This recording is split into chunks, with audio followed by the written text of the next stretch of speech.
Hi everybody, I'm Kelly and welcome to my new YouTube channel, The Good, the Bad, and the Brilliant, a mother's guide to all things autism. What has inspired me to create this channel was my son Kieran. He's 10 years old. He was diagnosed with ASD, autism spectrum disorder, when he was 4. In September, when school started, there was an incident where the bullying was so bad that my son was surrounded by 10 older kids telling him that he was retarded and that his flapping caused him to lose brain cells, amongst other horrible, terrible things, to the point where my son was in the fetal position, scratching, self-harming, asking them to stop. The bullying has gotten worse, and what I'm hoping to do is create a nice space for education, to share stories with other parents and caregivers of those on the spectrum, and just have a place where we can talk and share and work through things. So yes, I am hoping to upload a video once a week, so if there's anything that you'd ever want to touch on, anything that comes up, if you or somebody you know has a child or takes care of a child on the spectrum, I can maybe help kind of work through those, as we've done pretty good with Kieran trying to figure things out. Also, I'm going to start vlogging. He has a new therapist this week that we're going to see, so I'm hoping to perhaps make a short video with that, so you can get kind of an insight on what life on the spectrum is like. And as the title states, the good, the bad, and the brilliant. So as much as sometimes it's hard to get through some things and we have a little more hurdles that we have to jump, life with autism, for the most part, for my family, has been a pretty interesting journey. Kieran has spoken like a college professor since he was 3, so as socially inept as he may be at times, he is a pretty amazing child, and I know that you will think so as well.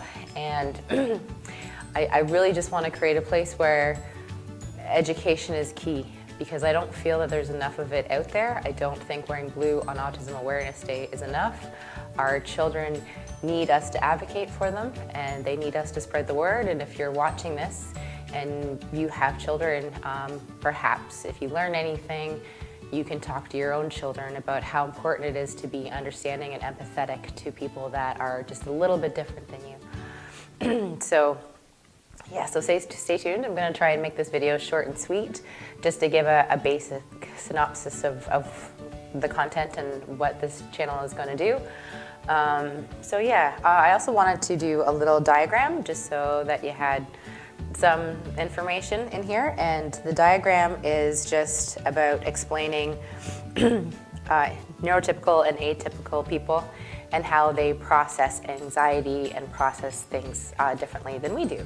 So over here, this would be you and I, and how we prioritize things that come up in our life. So our bills, our bills, our job, our family, our friends, and they're all nicely categorized, and we know what's important and when to handle it. So for our atypical children and brothers and sisters, it's a little different, because somebody drawing on their paper and losing a shoe, and everything is kind of, it's all the same level of how important it is.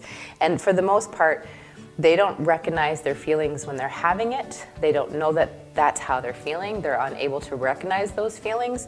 So then, if anything happens where our car breaks down and, other things happen, and we have to start balancing all these things in our lives to prioritize, so we don't get that anxiety because we have the ability to look at things prospectively. Whereas our children, our atypical brothers and sisters, it's all the same. So you add on more things and you start to have overwhelming. And because they don't understand their feelings and they can't recognize what those feelings are, it causes an escalation. So it's definitely overwhelming for them.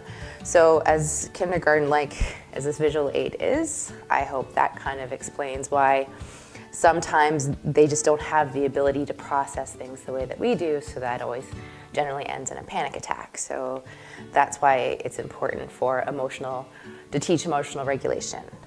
So for the most part, Kieran does pretty well. I've had him in therapies since he was pretty young. The one thing, the telltale sign for Kieran is his flapping, so his stimming. And that has progressively became more and more of a problem. So as you know, most likely people on the spectrum, the way that they process stimuli or their senses when they go out, they see, they hear, and they feel things kind of 10 times more profoundly than you or I would. So that causes a lot of input. So it kind of makes it so that their skin feels like it's crawling and it's overwhelming. So they have to do something as an output to get that out. So my son flaps. So it's been an issue since I can remember. We can't go out for dinner without being stared at, unfortunately. And as he's gotten older, he's not that cute little boy flapping. He's now the preteen, the 10-year-old flapping. So that's why this channel and you are so important to me, because I want to do this for Kieran and children like Kieran, because we need to teach empathy and understanding for children on the spectrum. Because unfortunately, there's not a lot I can do with my son. He doesn't want to go to school, and the bullying is pretty bad, and it's heartbreaking as a parent. So this is my piece. This is what I'm going to do, because I can't afford to send him to private school. This is why this is so important. So I'm hoping that this comes into fruition and it works out. And if I can reach one person, then I think that we're doing pretty good. So like and subscribe to my channel, and I will keep you updated. And if there's any topic, just comment below and we will figure it out. So thank you for watching, and stay tuned every week for a new video. And again, thank you. Like and subscribe. Mama P, miigwech.